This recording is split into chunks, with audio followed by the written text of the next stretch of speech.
Chapter 3.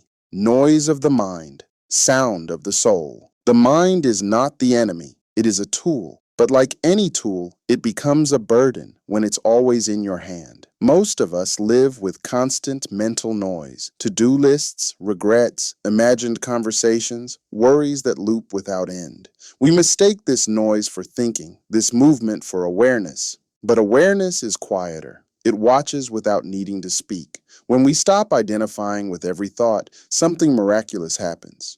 We start hearing the soul.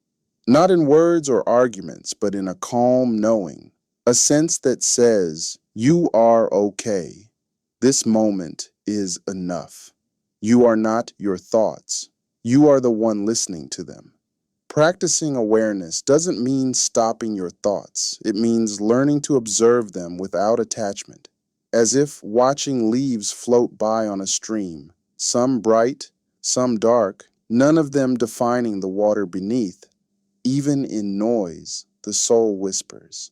To hear it, we must first remember that silence is not empty. It is full of everything we have been too busy to feel. So sit, breathe, let the noise pass. The soul is never far, just quiet.